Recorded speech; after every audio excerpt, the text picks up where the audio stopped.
This video contains minor story spoilers. The year is 2022. You've just been scrolling through your Steam library looking for something to play.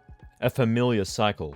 You scroll past about 10 entries into the roguelite genre. For a moment you think, well, wouldn't it be great if there was some innovation? Something new instead of the same old game, published with a different name. Oh look, it's a colony sim. Wouldn't it be cool if someone made one of those that didn't just steal the RimWorld priority UI and take it for itself and call it a day? It's a desolate time in 2022. Roguelites are a dime a dozen at this point. But wouldn't it be cool if someone out there did something different?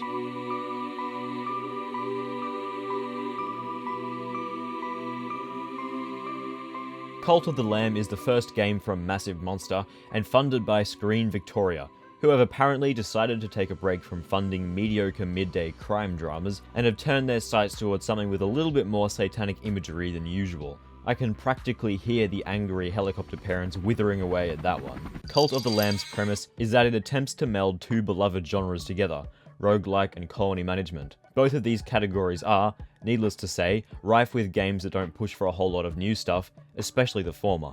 Hidden behind a thin veil of cute woodland creatures, Cult of the Lamb is also a bizarre and mildly disturbing visual experience, built using this eye-catching pseudo-2D art style that takes Don't Starve's use of 2D characters in a 3D world and runs with it. All of the sprite work and animations are a joy to look at, appearing as though the sketches from someone's notebook have spontaneously come alive and promptly begun worshipping the most convenient deity. And finally, although the game can be a bit easy at times, it does provide a very rewarding loop, forcing you to simultaneously be proficient at time management and combat. Roguelike, or roguelite, is a video game genre spawned off the back of the original 1980 game, Rogue, which was developed for Unix operating systems and was known for being a brutally unforgiving text-based adventure through an ever-changing series of dungeons, full of enemies, items, and abilities, vaguely inspired by the high fantasy theme of Dungeons & Dragons. Most notably, Rogue included a permadeath mechanic, in which dying would effectively reset your entire run, requiring you to start over. Unlocks, or any sort of progression between runs, was not yet a thing, and would only start to appear in subsequent entries to the genre. Technically, in order for a game to qualify as a roguelike, it needs to have a text-based graphical interface, must have turn-based gameplay and a tile-based map, usually based on a high fantasy theme. If the game deviates from this formula even slightly, it's instead a roguelite. To be honest, this distinction is pretty stupid, largely because no one's really making games that fit the extremely specific definitions of the roguelike with a K genre anymore. In this video, I'll be using roguelike as an all-encompassing term because frankly, it just rolls off the tongue much nicer. And of course, genre definitions when it comes to pretty much anything are largely quite silly and unnecessary. Now, please excuse me while I go and listen to my favorite neo-vapor synth retro tech wave chill synth 24/7 beats to study and relax to playlist. Colony simulation is another classical game genre, not as commonplace as roguelikes in today's video game market, but still a regular sight. Dwarf Fortress was effectively the beginning of this category, virtually every entry in the genre since then drawing from it in minor or major ways, including such titles as RimWorld, Frostpunk, and Oxygen Not Included. Colony sims involve you, an omnipresent floating eyeball, controlling and managing a troop of malnourished and scrappy-looking dwarves / chess pieces / animated piles of goop. Your greatest enemy in these types of games is natural threats like extreme weather, predators, diseases and blights, failure to accrue or manage your resources correctly like food, building materials and medicine, and in the case of RimWorld and Dwarf Fortress, oftentimes your colonists themselves. So, where does Cult of the Lamb fall in respect to these two categories? Truthfully, somewhere in the middle. After starting out and getting saved from certain execution by a mysterious deity known as the One Who Waits, you must grow in power and strength by herding a horde of friends who are eager to perform your every bidding and aid you in building the mutton-themed cult to rule them all. In between maintaining your colony by performing tasks such as farming, cleaning up shit, building, cleaning up shit, burying bodies, cleaning up shit, and cleaning up shit, you're able to set off on crusades through 4 distinct environments, each unlocked once your collection of cult members reaches a certain size. Contained within every environment is a heretical, at least according to you, bishop of the old faith, a preacher of a now irrelevant, at least according to you, religion. All of them must be squashed in order for your cult to achieve superior status. Before facing each boss, you must make your way through 4 dungeons in their respective area. This is where Cult of the Lamb's notable game design begins to rear its fairly attractive head. As you progress through every dungeon, you have to choose your pathway before you can reach the end. There are a variety of different nodes you can choose to progress through. Your basic combat dungeons, the chance to receive resources needed to bolster your cult back at home, a friendly NPC who can sell you various things or offer you a service of some kind, or the opportunity to get some of that precious health bar back. This dungeon system produces lots of head-scratching moments spent staring at the map. If you're missing health, you can visit a node and restore your beating heart, but doing this will result in you missing out on some precious resources or followers. You could also try and find the path of least resistance, dodging all of the combats except for the unavoidable ones, so you can save your stockpile of soul heart for the boss at the end. But even this means you risk missing out on certain friendly encounters or rare rooms that contain secrets, or potentially even gaining health if you're good enough for the game. This way of laying things out is also a refreshing take compared to a lot of other room-based roguelikes, which often favour clearing out every single corner of the map to attain the greatest chance of a game-breaking run. Throughout your game, you'll come across splendiferous swords and castigating curses. There's a decent range of weapon types, ranging from the close-up and personal dagger, to the balanced sword, to the hammer, a powerful bulwark of a weapon that can mulch small crowds of enemies at once. Each weapon is given a type, dagger, sword, so on and so forth, and then a modifier, more of which can be unlocked. Modifiers can have a number of effects, from spawning ghosts to healing the player. Curses have even more variety, ranging from simple spells that can slow enemies down to a spiraling barrage of tentacular terror. Once you reach the end of a dungeon, all weapons, curses and tarot cards, which are basically temporary power-ups, will effectively disappear, meaning that you receive a new one at the start of your next venture into the unknown. However, during a run, you'll generally only be offered one weapon or curse as an alternative, if you get one at all. This means you're oftentimes forced to use a weapon you don't like, which isn't inherently a bad thing. It's good to force players out of their comfort zone on occasion. That being said, it would be nice if there was a bit more weapon variety, coupled with a tiny bit more agency as to which tool of destruction to wield, as the weapon types as they are can get a bit stale and don't really force any different playstyles. At the end of every randomly generated crusade, you'll come across a boss, an obligatory prerequisite before beating the bishop of the area.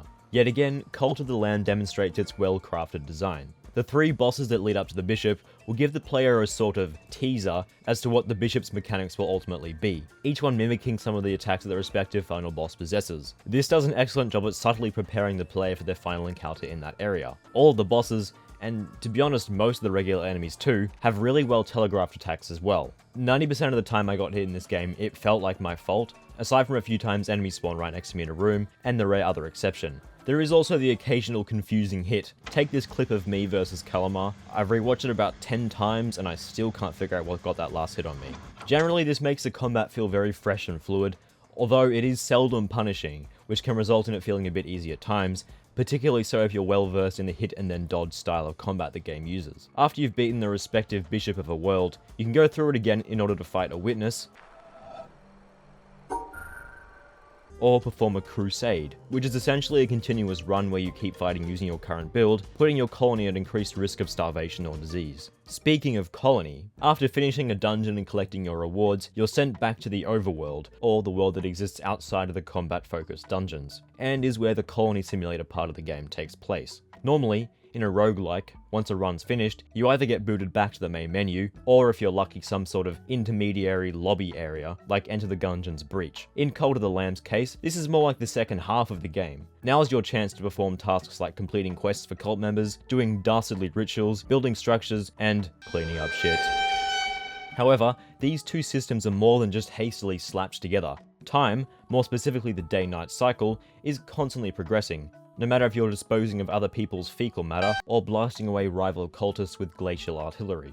This means that the longer you spend tackling a dungeon, the higher the germ level in your colony increases and the more food will be consumed, increasing the risk of disease or dismemberment. Preparing adequate amounts of food and making your colony spick and span are all necessary tasks before departure, although it'll almost inevitably be a poop-encrusted hole lacking any sign of edible food once you get back. That being said, the game doesn't force you to complete dungeons within any sort of time period, so you can do other tasks like NPC quests or fishing to stockpile food while you prepare for the next adventure. This gameplay loop is enjoyable for the most part. It adds some nice downtime between every dungeon clearing adventure. However, it's far from perfect and is likely the weakest of the game's two halves. In COTL's defense, it does make sense that both gameplay systems are dumbed down somewhat, as obviously playing an entire fully complex colony sim and an entire fully complex roguelike at the same time would be too much to ask of the average player. That being said, as a somewhat experienced colony sim player, I pretty much never had any troubles with my cult aside from the occasional scripted event, such as when your followers get turned against you, screwing me over early in a run. Which isn't a complaint, by the way. Part of what makes a good colony sim fun is a certain lack of control given to the player. RimWorld is a game full of random events, as they're the main source of difficulty during a playthrough. Random events force you to adapt and overcome, being smart using both your resources and colonist abilities. This is part of what makes RimWorld such a rich game. It always feels like the calm before the storm, as at any moment something potentially devastating could happen. In Cult of the Lamb, the only sort of random events come from your cultists occasionally asking for quests. There isn't much variety in these, and it really feels like you can exhaust the entire quest pool in just a short playthrough. Every quest gives you a minus 35 faith penalty if you don't choose to accept it, which means that the average player will do every quest that's offered to them, a gameplay loop that doesn't feel very rewarding, as it basically strips you of all control over the quest system. One quest in particular is a great example of this, making you force feed one of your cultists a bowl of poop, reducing their faith by 20, essentially meaning that you choose between losing 20 faith or losing 35. Wow, what a choice. The colonists themselves also aren't particularly interesting. Comparing Cult of the Lamb to RimWorld, okay, I know I keep talking about RimWorld, but look, that game basically made the modern version of the colony sim genre. Every other colony sim steals from it in some way or another. It's an amazing game, the comparisons are there, leave me alone. Comparing Cult of the Lamb to RimWorld, we can see that the former's cultists lack a lot of depth. They do have traits, but for the most part I instantly forgot what they were, since they're largely so unimpactful they basically don't matter. RimWorld draws from Dwarf Fortress in that its colonists are extremely varied. You never know if you're going to get a psychopathic brawler who thrives in the heat of combat, a teetotalist nerd who never leaves the research room, or a drug-addicted wretch with several organs on the brink of failure. Now, expecting this level of complexity from Cult of the Lamb would be unfair, since the game has to juggle two different aspects from different genres at once, but it would be really nice to have an additional selection of more impactful cultist traits. I can kind of understand why the developers may have shied away from this, as the amount of cultists you get is fairly limited, but I feel like more variables when it comes to recruiting cultists may encourage the player to adapt more, as discussed earlier. If a cultist is hypothetically bad enough, you can always, of course, just sacrifice them. And one final nitpick, it'd be nice to have some of the automation buildings unlocked earlier, especially the ability to have your followers auto-harvest fully grown crops, because god, the amount of time you have to spend just holding down E in the early game is maybe a bit much. But to be fair, my index finger is now rocking a sweet six-pack from all that button pushing, so it's not all bad. That's a lot of gameplay talk. To be frank, it's been difficult to resist talking about how this game looks for this long. Immediately, upon launching the game, it's extremely obvious the amount of care and surgical decision making that's been put into how this game looks. And it's not just limited to the in-game world either. Every user interface that's present perfectly works with the in-game style. This is something that not enough games do. There's a steadily growing amount of boring UIs in games that all have this almost ridiculously generic appearance that don't match the tone of the game at all. Truly a bravo massive monster. The game itself appears as though someone scribbled and doodled away in their notebook, only for the drawings to be cut out and puppeted, almost like one of those pop-up novelty books, making every object of interest contrast starkly against the 3D backdrop. The style of line work and colouring is eerily childlike. The shapes that make up the characters are extremely simple, but put together create somewhat complex characters. The colours contribute to this as well. By themselves, every surface is coloured flatly with bright, simple hues, working together in harmony to make detailed environments. They're the type of colours you'd find in a basic artist set. You know, one of those cheap ones that you get a kid for their birthday. Finally, there's the music. Layered vocal synths, sounding akin to a children's choir, harmonise against each other to make tracks that sound like a cult full of kindergartners, singing to the Lord of the Sandpit. What's with all these allusions to children's art and craft? It might seem like I'm digging a bit too much here, and maybe I am, but to me these artistic choices feel very intentional. I mean, the simple shapes and line work, the bright colours that when put together create deeper, more complex compositions, the eerie OST entirely composed of vocal synths, and the fact that the game very closely resembles drawings in a notebook that have come to life. I don't think any of this is accidental. The style creates this fantastic dissonance where you kind of forget the game's dark undertones due to its cutesy, innocent surface level appearance. This makes those rare, intentionally unsettling moments the game does have quite spooky. It also kind of leads the game to feel like it's taking the piss out of the evangelical helicopter parent types who will almost inevitably point fingers and call the game Satan worshipping or what have you. Maybe that's reaching a bit far, but the way the game so nonchalantly uses devilish imagery, pentagrams, occult circles, etc., kind of feels like it's taking a massive crap onto the heads of the think of the children crowd.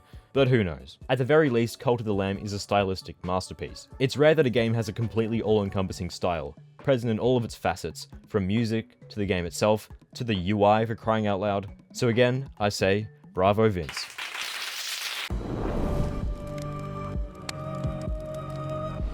The last thing I wanted to talk about is this game's difficulty, replayability, and the like. Once you finish the tutorial dungeon, Cult of the Lamb presents you with the option to choose between 4 difficulties. For my first playthrough on stream, I chose normal, but I kind of wish I chose hard because normal difficulty is definitely a bit easy at times. I only died once throughout my entire normal playthrough, which honestly felt a bit underwhelming for normal. The only thing that changing difficulties actually does is change the amount of max health you start with, give some enemies and bosses more health, and make bosses spawn more adds during combat. This last point makes high difficulties quite hellish, as the arena is filled with trashy enemies who take up the entire screen, and make closing in for an attack on the boss much harder. Hell, different difficulties don't even affect the colony sim side of the game at all. I guess making a proper difficulty system is difficult when every attack in the game is so well telegraphed. Trying to get the jump on the player might end up just feeling unfair. The stakes of death aren't that high either. If you actually die, you only lose some of the items in your inventory. This means that dying is more tedious than anything, since you'll have to go back home, maintain your cult, and then do the entire dungeon again, just to have another crack at the same boss. There's a perk that you can get that allows you to sacrifice a follower to revive at full health once per run, which pretty much alleviates most, if not all, of the threat of death. Another thing that I see quite a lot of people talk about is that there are only 4+ final bosses to tackle, and some NPC quests, but once you finish all of these, the game ends up being quite a short experience. Being priced at $35 Australian, this does raise some questions about the pricing versus playtime of the game. To start off this discussion, quantifying the value of a game by comparing its price tag to its potential playtime is inherently unfair. Due to the way that some games are designed, they will naturally produce a longer experience for the player. When game designers create a game, they do so with the intent of making an enjoyable experience, and not necessarily a longer one. The Cult of the Lamb team have evidently opted for a shorter, faster experience versus a long one, and that's okay. While it's on the shorter end of the scale, it's an evocative experience that's been living in my head rent-free for the past while. So whether or not the game is worth it, well, it's up to you. If you want to enjoy an admittedly short, but addicting artistic experience, then I say go for it. Of course, Massive Monster has said that the game will receive free content updates in the future, so it will, of course, be very interesting to see where things go from here. From my days spent lurking in various discords and other online spaces, I've also seen a number of roguelike fans dissatisfied with Cult of the Lamb because it has an annoying colony sim segment that must be completed in between the actual game. Similarly, there's been a vocal but smaller amount of colony sim fans disappointed that they have to complete, what is this, roguelike runs in between managing the colony? And to be honest, it's a little bit surprising to me that there are as many people as there are complaining that the game doesn't fit their personal expectations attached to whatever genre. Calling Cult of the Lamb a roguelike isn't really an accurate representation of the game, and nor is calling it a colony sim, because at the end of the day, genre definitions are, well, they're made up. Sure, they have some basis on older games that we discussed previously, but I mean, Rogue came out 42 years ago, and the fact that so many modern games still closely resemble it is something to consider. At the end of the day, if, as a consumer, you box your expectations in to resemble a specific product, and then inevitably get disappointed when things don't fit into them, well, that doesn't exactly make an environment for game devs that encourages innovation and exploration. It encourages making games that fit the mold and don't try to do anything different, which is maybe why the roguelike market these days is so saturated. And for this reason, I have to applaud Cult of the Lamb. It points a huge cloven-hoofed middle finger at pre-built ideals and just kind of does its own thing. And the best part is, it works. Massive Monster have truly created their own experience that holds up in its own right. And although the game is not perfect, it is a unique and memorable experience. Now I'm just going to sit back and wait for the slew of Cult of the Lamb likes that'll inevitably spawn from the game's success.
Thanks for watching. If you enjoyed the video, please feel free to join my cult. You'll receive loads of benefits, like the ability to freely shit on the floor without being judged, and you won't be sacrificed, no matter what the naysayers will tell you.